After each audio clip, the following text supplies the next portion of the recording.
Ever paused to reflect on your plans and asked, am I truly including God in this? As we step into 2025 and 2026, let's make it a priority to plan intentionally, with God at the center. Today, I'll walk you through creating a quarterly plan that aligns your goals with His purpose for your life. Stick with me, and let's do this together.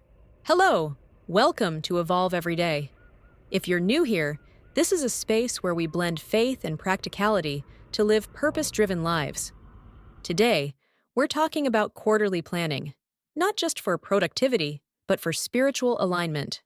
We'll explore 1. Why it's vital to include God in 2.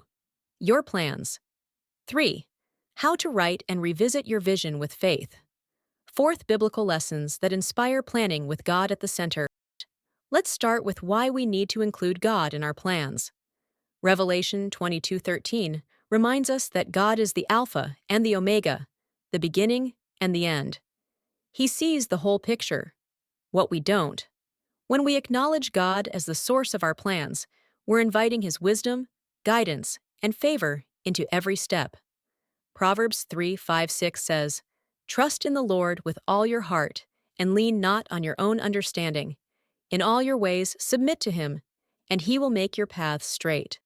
So as we sit down to plan for this quarter, let's begin with prayer, inviting Him to guide our thoughts and align our vision with His purpose. 2.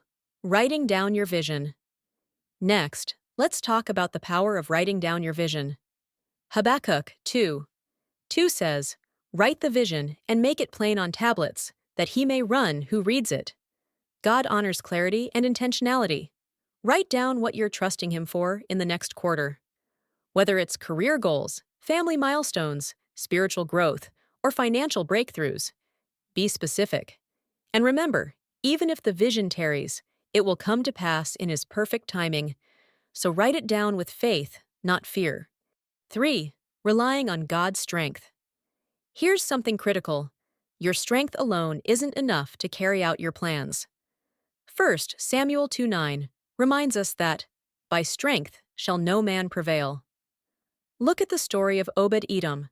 When the Ark of the Covenant stayed in his house for 3 months, his entire household prospered.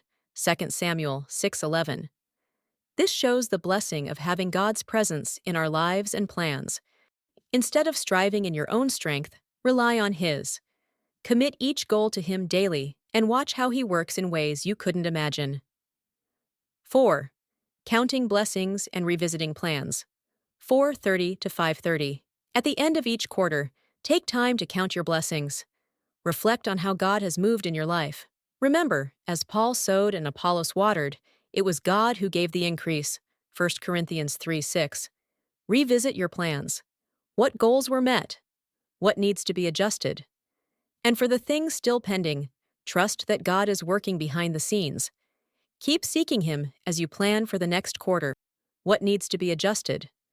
And for the things still pending, trust that God is working behind the scenes. Keep seeking Him as you plan for the next quarter. 5. A caution against self-reliance. Finally, let's remember the parable of the foolish rich man in Luke 12:16-21. He made great plans to store up wealth, thinking he didn't need God.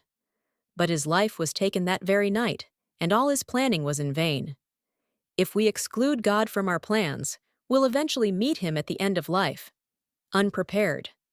Let's choose wisdom by involving Him in everything we do. Planning with God ensures we're building on a solid foundation. So, as we step into this quarter, let's plan with intention, faith, and trust in God.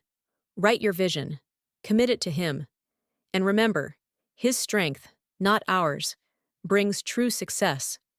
If you found this helpful, like this video, share it with someone who needs encouragement, and subscribe for more faith-driven content.